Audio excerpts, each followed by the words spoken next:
Hello everyone, welcome back to my YouTube channel.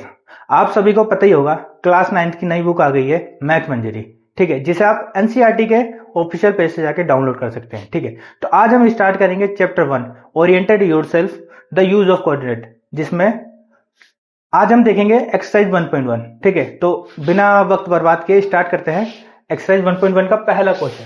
ठीक है, तो इसमें हमें फिगर दे रखा है, फिगर सोर्स। ठीक है, ये फिगर दे रखा है हमें। ठीक है, यहाँ पे सब बना हुआ है, मैं धीरे धीरे एक्सप्लेन कर देता हूँ इसे। Ryan room with the point O A B सी।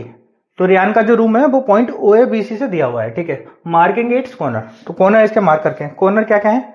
एक है ओ, ये इसके पॉइंट क्या होंगे, कोऑर्डिनेट क्या होंगे? 0,0।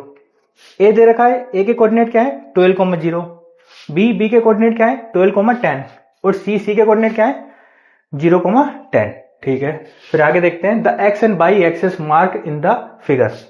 एक्स एक्सिस ये दे रखा है, ये पूरा एक्स एक्सिस हो गया, ये वाई एक्सिस हो गया। ठीक है, और point O is the origin. वो पॉइंट ओ क्या है? ओरिजिन है। ये पॉइंट क्या है? ये ओरिजिन हो गया। ठीक है, ठीक है, अब क्वेश्चन देखते हैं पहला क्या है। If D1 and R1 represent the door of the Ryan room. ये क्या है? D1 ये हो गया। ठीक है, और R1 ये हो गया। ये क्या है? डोर है रियान के रूम के। ठीक है, तो हमें क्या बताना है? How far is the door from the left wall. तो लेफ्ट वॉल कौन सी है? ये तो राइट वॉल हो गई, तो ये कौन सी हो जाएगी? ये लेफ्ट वॉल हो जाएगी।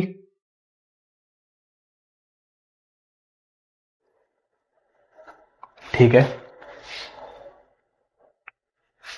By axis. ठीक है, and how far is the from x axis. तो हमें एक्स एक्सिस से ही बताना है, बाई से ही बताना है। तो पहला क्वेश्चन देखते हैं D1 और R1। ठीक है, तो D1 कितना है? D1 के कोऑर्डिनेट लिख लेते हैं। D1 यहां पे दे रखा है, तो D1 का एक्स एक्सिस कितना है? 8 है। बाई कितना होगा? हमेशा याद रखना है कि जब कोई पॉइंट एक्स एक्सिस पे दिया होता है तो उसके बाई कोऑर्डिनेट हमेशा 0 होता है। तो इसका बाई कोऑर्डिनेट कितना हो जाएगा? 0। तो ये हमारा कितना हो गया? 8,0। ठीक है, R1 पे आते हैं। तो R1 कितना दिया हुआ है? 11.5।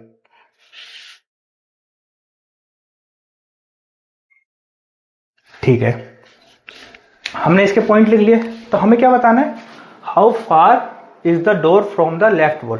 तो यहां से ये डोर है, वो उसका डिस्टेंस हमें फाइंड आउट करना है। ठीक है, तो ये डोर हो गया, तो डिस्टेंस कितना होगा? यहां से यहां तक होगा स्टार्टिंग पॉइंट का। ठीक है, तो हम क्या करेंगे? डिस्टेंस फ्रॉम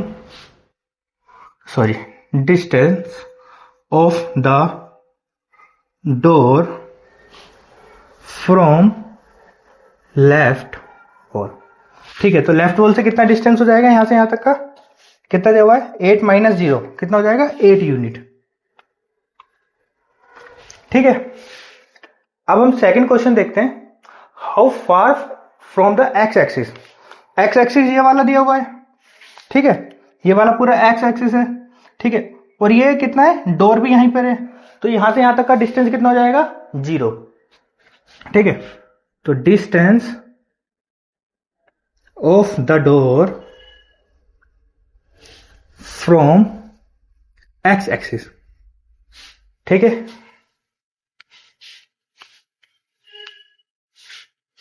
सॉरी ये थोड़ा गलती हो गया। और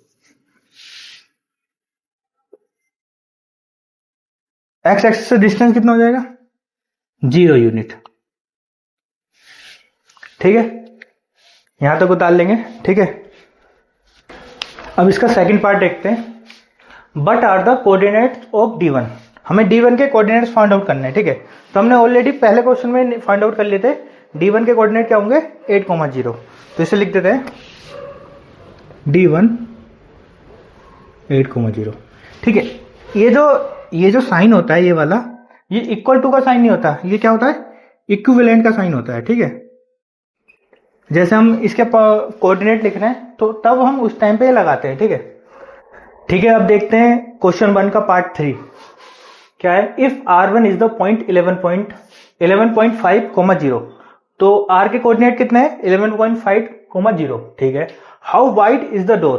तो हमें डोर की विड्थ फाइंड आउट करनी है, कितनी होगी। ठीक है, तो फाइंड आउट कर लेते हैं विड्थ इसकी। लिखते हैं width of the door. Door की विड्थ कैसे फाइंड आउट करेंगे? ठीक है, 11.5 में से 8 में माइनस कर देंगे, तो 11.5 माइनस 8 तो कितना हो जाएगा? 3.5 यूनिट। ठीक है, हमें अभी विड्थ फाइंड आउट कर लिए। अब लिखा है do you think this is a comfortable width for the room door. तो पूछा है कि कंफर्टेबल है या नहीं है।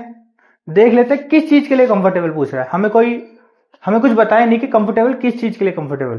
ठीक है, if a person in a wheel chair, तो कोई पर्सन व्हील चेयर पे है, want to enter the room, ठीक है, वो एंटर करना चाहता है रूम में, तो विल और शी डी able to do so easily. तो वो इजिली कर पाएगा नहीं कर पाएगा, उस हिसाब से पूछ रहा है कि कंफर्टेबल है या नहीं है। ठीक है, तो व्हील चेयर की विड्थ कितनी होती है, तो देखते हैं कितनी होती है। Width of wheel chair, question में तो दिया नहीं है कुछ भी। ठीक है, लेकिन अगर हम चेक करेंगे, गूगल पे चेक करेंगे, कहीं और चेक करेंगे, तो उसकी होती है 32 इंचेस। ठीक है, अब यहां पे यूनिट दे रखा है हमें, डोर की विड्थ कितनी दे रखी है? 3.5 यूनिट। तो हमें पता नहीं है कि किस चीज में इसका यूनिट क्या है, मीटर है, सेंटीमीटर है, फीट है, इंचेस से क्या है, ये नहीं पता। ठीक है, तो हम क्या लेते हैं, एक मान लेते हैं 1 यूनिट इक्वल्स टू 1 फीट।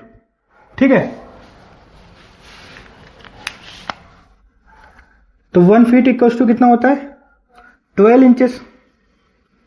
ठीक है, और 3.5 फीट कितना हो जाएगा? 3.5 इंटू 12 तो 36 42 कितना हो जाएगा? 42 इंचेस। ठीक है, तो हमसे पूछा है कि कंफर्टेबल है या नहीं है। भाई 42 इंचेस का विड्थ की डोर की विड्थ है और व्हील चेयर कितनी है? 32 है। तो हम क्या लिखेंगे? Yes, width of the room is comfortable to enter the room of the wheel chair person. ठीक है, लिख लेते हैं। ठीक है, तो हमने ये लिख लिया, yes width of the room is comfortable to enter the room for the wheel chair person. ठीक है, हम नेक्स्ट क्वेश्चन देखते हैं। If V1 0,1.5 and V2 0,4 represented the end of the bathroom door. ठीक है, तो ये क्या है? बाथरूम के डोर हो गए ये सब दोनों। Is the bathroom door narrower और वाइडर देन द रूम। जो रूम का जो डोर है उससे वाइडर है या नैरोअर है, ये हमें बताना है। ठीक है, पहले पॉइंट लिख लेते हैं इसके। V1 कितना है? 0,1.5। ठीक है, और B2 कितना है? 0,4। ठीक है, तो इसकी विड्थ देख लेते हैं कितनी है। Width of the bathroom, width कितनी है बाथरूम की? 4 माइनस 1.5 तो कितनी हो गई? 2.5 यूनिट। ठीक है, अब हमसे क्या पूछा है? रूम का डोर की वो पूछे विड्थ कितनी है, तो वो हमें पहले निकाली थी हमने, विड्थ ऑफ द डोर, वो कितनी है? 3.5 यूनिट। ठीक है, तो हमसे पूछा है is the bathroom door narrower और वाइडर देन द रूम। ठीक है, बाथरूम का डोर कितना है? 2.5 यूनिट, और विड्थ कितना है? विड्थ ऑफ द डोर कितना है? 3.5 यूनिट। तो इन क्या है? छोटा है, छोटा मतलब कि नैरोअर हो गया। ठीक है, तो हम लिखेंगे बाथरूम डोर इज नैरोअर किससे? देन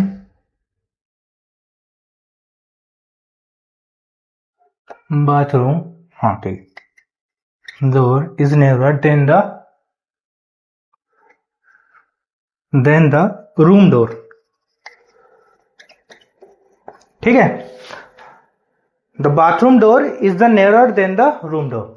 ठीक है, ये इसके सारे क्वेश्चन हो गए। ठीक है, मैंने बहुत ही मेहनत करके डायग्राम बना के आपको अच्छे से समझाने का ट्राई किया है। मेरे पास जितना रिसोर्स है, मेरे पास व्हाइट बोर्ड है, ठीक है, तो मेरे पास स्मार्ट बोर्ड नहीं है, मेरे पास व्हाइट बोर्ड है, तो मैंने वही ट्राई किया है, उस पर मैं अच्छे से आपको समझा पाऊँ। ठीक है, इतने अच्छे से कोई नहीं समझा सकता, इतना अच्छा मैंने डायग्राम बना के समझाया। ठीक है, आपको अच्छे से समझना है, अच्छे से देखना है इसे। ठीक है, बाकी इसे यहीं पे एंड करते हैं। ठीक है, आपको अच्छा लगे तो लाइक करिए, सब्सक्राइब करिए और अपने दोस्तों को भी बताइए। ठीक है, थैंक यू एवरीवन।